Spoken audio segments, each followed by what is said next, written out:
तो नाम आशा गोटे के एक नचारी लग गए निक लागत कल नसुर संगम चैनल के लाइक शेयर सब्सक्राइब करो।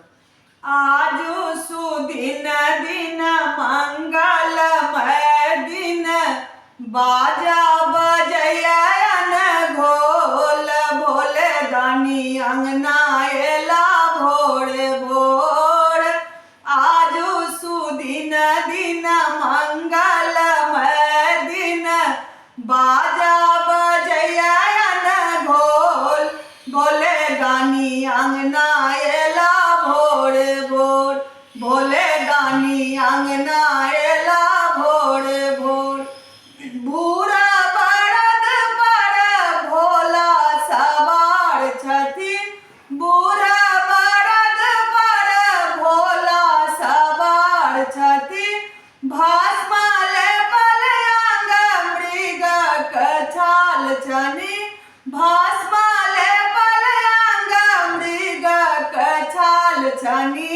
रूप छनि शिव के बेजोड़ भोले दानी अंगना एला भोर भोर। रूप छनि शिव के बेजोड़ भोले दानी अंगना एला भोर भोर। आज सुदिन दिन मंगलमय दिन बाजा बजयन घोल भोले दानी अंगना एला भोर भोर। भोले दानी अंगना एला भोर भोर।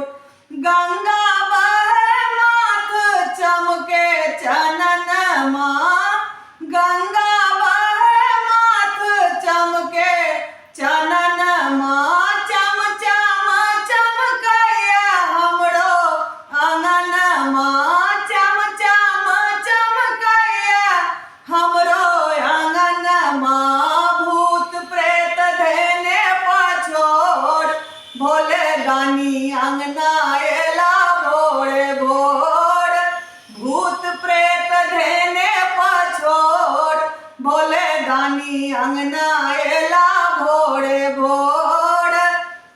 आजो सुदिन दिन मंगलमय दिन बाजा बजयन घोल भोले दानी अंगना एला भोर भोर।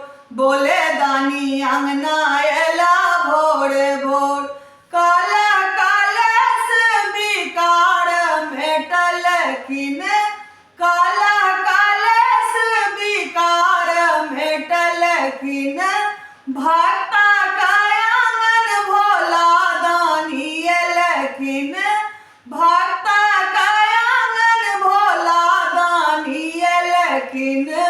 भक्ता के पोछ देलन नोर भोले दानी अंगना एला भोर भोर। भक्ता के पोछ देलन नोर भोले दानी अंगना